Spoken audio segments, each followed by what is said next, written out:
An icon, a champion, and a legend are a few of many words to describe Jeff Gordon. This weekend at Homestead, Miami, he is retiring from racing after a very long career of racing, as a matter of fact. And just sitting here, taping this for you guys, it's really starting to get to me right now. With the words that I just described, Jeff, you probably are asking yourself, why would, I call him that? Well, it's obvious. If you were to go back in time and to tell him back in 1993, in his rookie season, that he would become a 4-time Nascar Sprint Cup Series champion, along with 93 career wins and tens of thousands of laps led, his reaction, he'll probably laugh at you.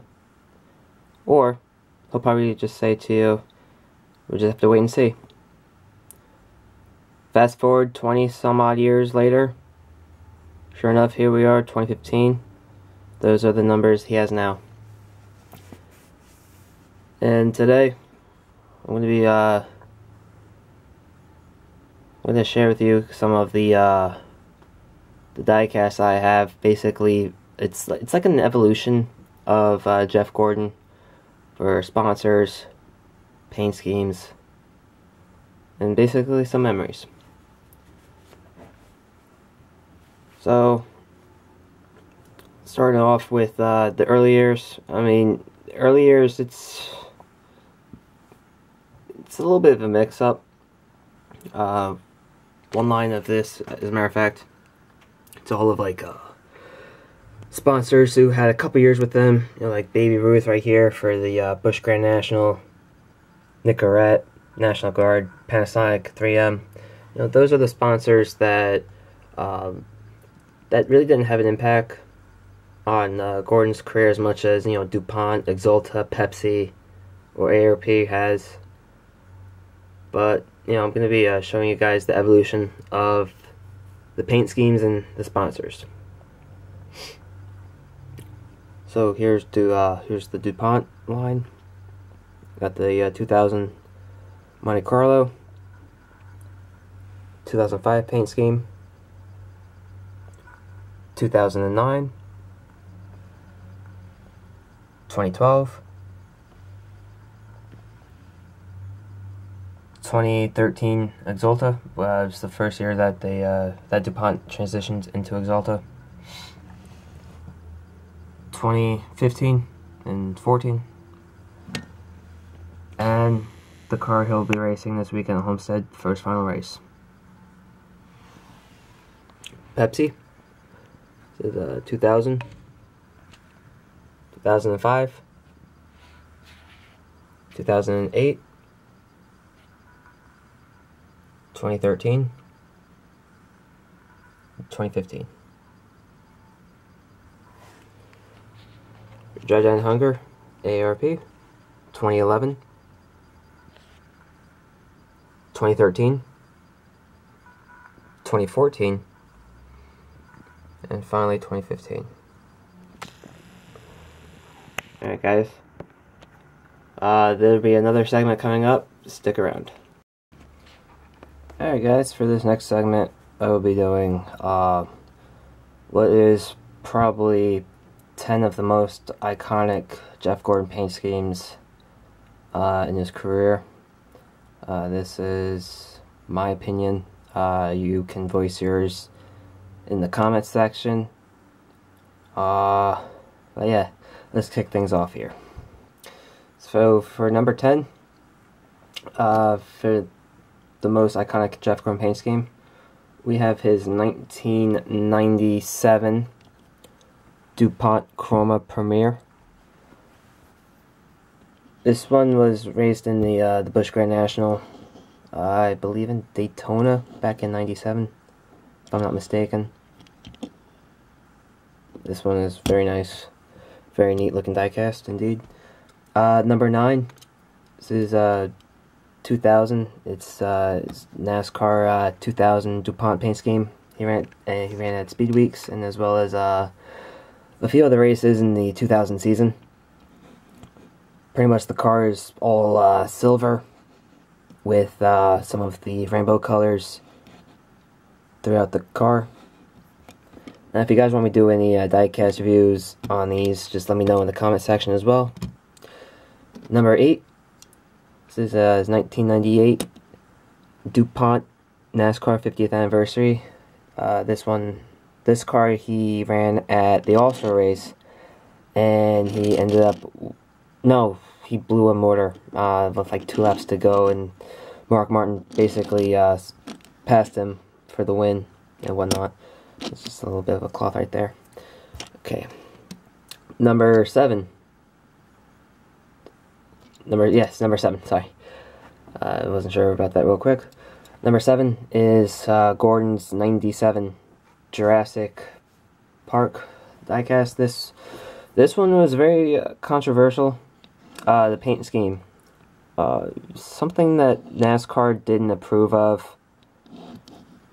Or it was not the paint scheme. It was the car. It was very fast, and somehow NASCAR didn't approve of the way it was running, and so they basically told Jeff Gordon and Rick Hendrick not to run it again, which pretty much was a bummer, because that thing was wicked fast. Now for number 6. This is in 2003. It's Jeff Gordon's DuPont Wright Brothers Special. This car was ran at the 2003 All-Star race to commemorate the 100 years of flying from the Wright brothers. Number 5 is going back to the Memorial Day weekend back at Lowesmore Speedway.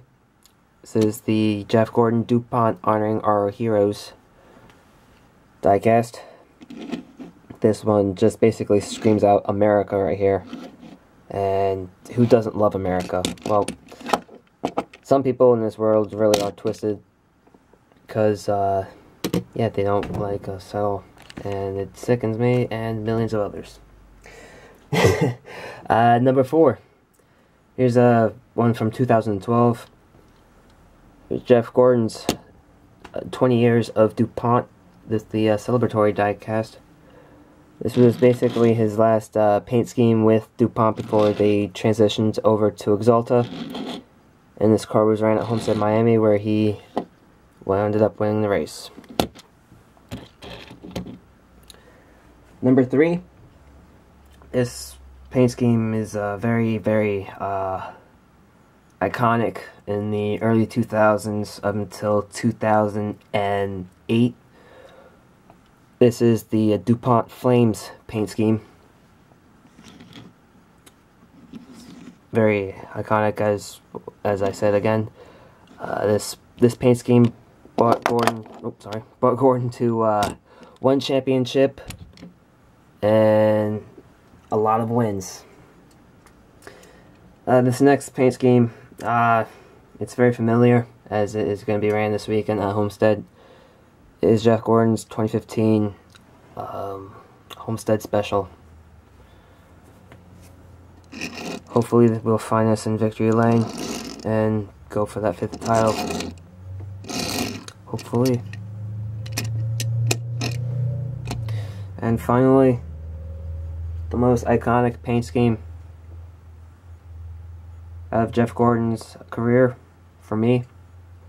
I don't know about you guys, but this sure might be, you might agree with this. This is Rainbow car. This was the 2015 throwback that he ran at Bristol.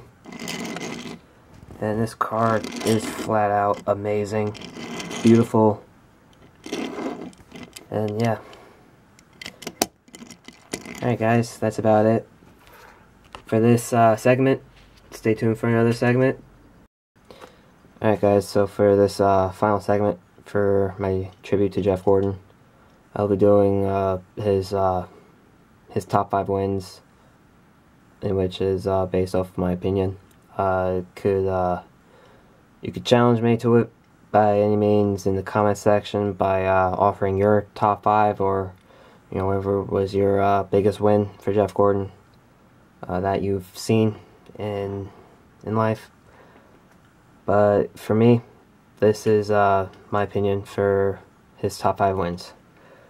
So number 5 is going back to Phoenix in 2007 when he tied Dale Earnhardt for the most wins in NASCAR at 76. Here's the diecast. Now, of all the wins that I have right here, I have most of Gordon's race wins in 164.